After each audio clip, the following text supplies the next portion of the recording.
Ratan Tata was a world-renowned industrialist who transformed the global business landscape. He was also an incredible philanthropist who was deeply committed to the common good.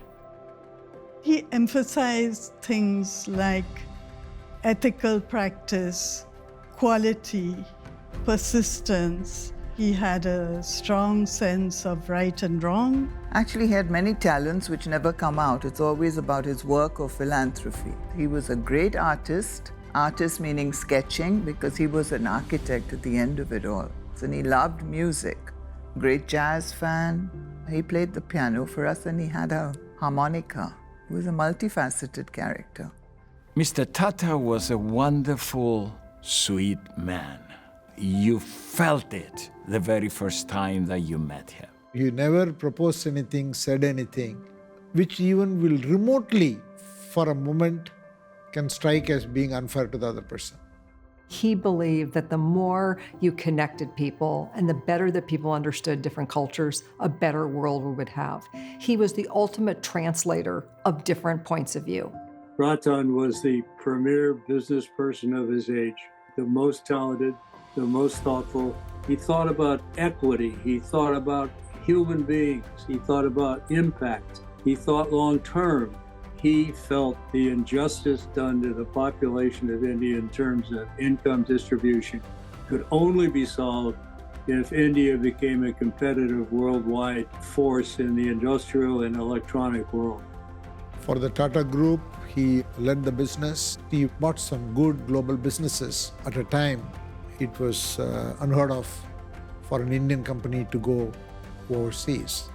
He was a man of ideas. He was constantly looking forward, which is to say, what can I do today that somehow can make for a better future?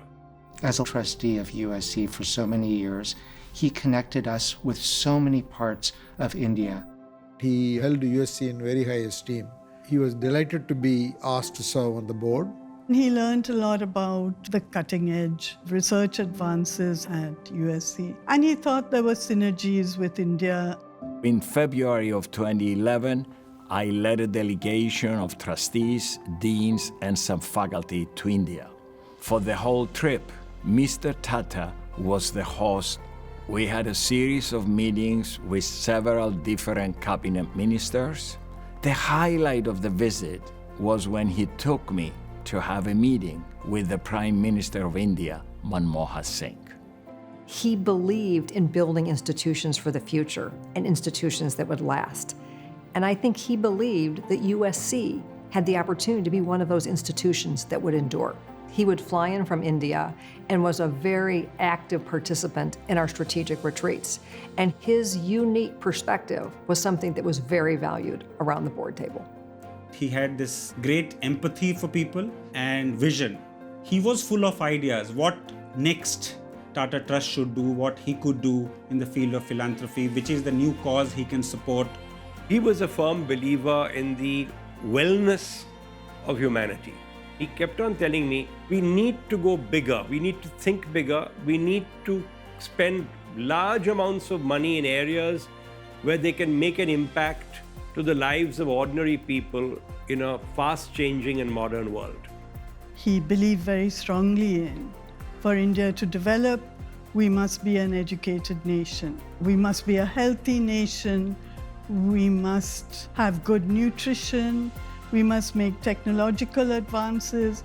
He felt that we have the most wonderful people, but opportunities don't come easy.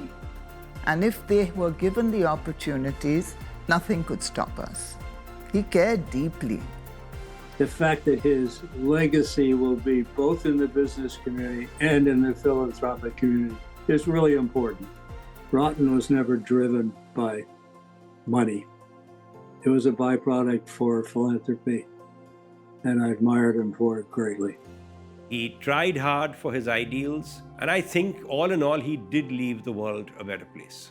On my behalf, I would like to congratulate USC for taking the step to honor Ratan Tata's life with this award. We're so honored to be associated with Mr. Tata and his family. And through the USC-Ratan Tata Award, we wanted to recognize individuals who uphold his values and are carrying those values that he held so dearly forward to better our society. If we can become even to one person what he was to so many people, that will be a real tribute to Mr. Tata and his memory.